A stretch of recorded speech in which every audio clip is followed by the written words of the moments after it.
ये वही राम मंदिर है जिसके जरिए बीजेपी ने सियासत शुरू की और शून्य से शिखर तक का सफर किया।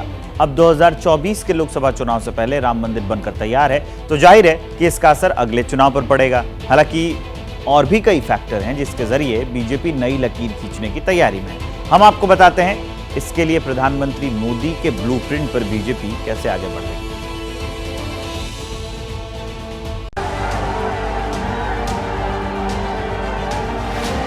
जिसको अभी घर नहीं मिला है उसको घर मिलेगा, जिसको गैस नहीं मिला है उसको गैस मिलेगा।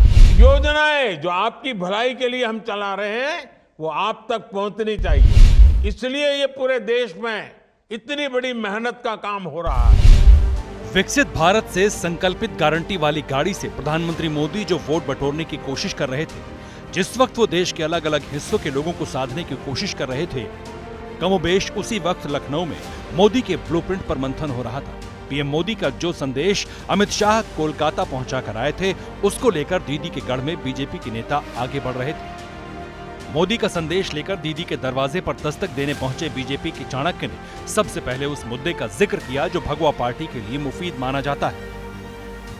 आज मैं आप सबके सामने कहकर जाता हूं, सीए इस देश का कानून है, इसको कोई रोक नहीं सकता, सबको नागरिकता मिलने वाली है। बीजेपी की प्लान 24 के मुताबिक अमित शाह कार्यकर्ताओं से मिले, केंद्रीय योजनाओं को लोगों तक पहुंचाने की बात कही, एजेंडा समझाकर सोशल मीडिया की टीम को मंत्र दिया। पूरे देश भर में सोशल मीडिया का चुनाव में बहुत बड़ा महत्व है। दुनिया में तो कई सारे चुनाव सोशल मीडिया से ही लड़े जाते हैं, परंतु आज मैं ऐसे प्रदेश में हूं, पश्चिम बंगाल में हूं, जहां पर भारतीय जनता पार्टी का चुनाव जीतने का एकमात्र आधार सोशल मीडिया है। सब कुछ समझाने के बाद अमित शाह ने अब की बार 400 पार करने के लिए कार्यकर्ताओं का टारगेट सेट कर दिया। 0 से 77 होता है तो 77 से 2/3 की सरकार बनती है, और 2 से 18 बनता है तो 18 से 35 बनता है। ये बात दीदी को मालूम है। 2019 में ममता बनर्जी के गढ़ में 18 सीटें जीतने वाली बीजेपी ने इस बार करीब 2 गुनी सीटें जीतने का टारगेट रखा है, तो देश के सबसे बड़े सूबे की सारी सीटें जीतने की तैयारी। यूपी में बीजेपी के लक्ष्य की बात करेंगे, मगर उससे पहले जान लीजिए कि 42 सीटों वाले जिस बंगाल में बीजेपी को नई उम्मीद दिख रही है, वहां अमित शाह के आगमन के बाद कार्यकर्ताओं का हौसला बुलंद है। हम लोग चाहते हैं कि ये हम लोग जिला जिला में, मंडल मंडल में, बूथ बूथ में ये आत्मविश्वास बढ़े। पश्चिम बंगाल में 42 में से 35 का लक्ष्य है, तो यूपी में इस बार सभी 80 की 80 सीटें जीतने का टारगेट फिक्स किया गया है। उत्तर प्रदेश में नई लकीर खींचने को लेकर बीजेपी इसलिए भी उत्साहित है क्योंकि बहुप्रतीक्षित राम मंदिर में रामलला स्थापित हो जाएंगे। 2019 के चुनाव में ओम प्रकाश राजभर भी बीजेपी के साथ नहीं थे, जबकि इस बार साथ है, क्योंकि अब तक के मुताबिक मायावती की पार्टी अकेले चुनाव लड़ेगी, जबकि 2019 में समाजवादी पार्टी के साथ लड़ी थी।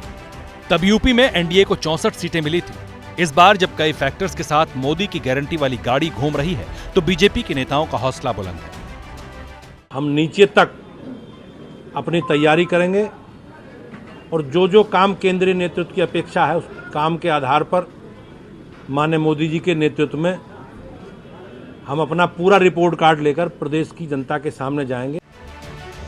इसके लिए लखनऊ में लगातार बैठकें हो रही हैं। 80 सीटों पर जो विस्तारक भेजे गए हैं, उनकी बैठक 28 दिसंबर को होनी है, क्योंकि उम्मीदवारों के चयन में इन विस्तारकों की भूमिका अहम है।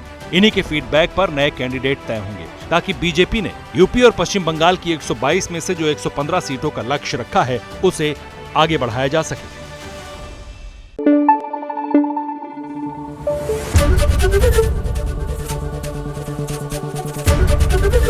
एबीपी न्यूज आपको रखे आगे।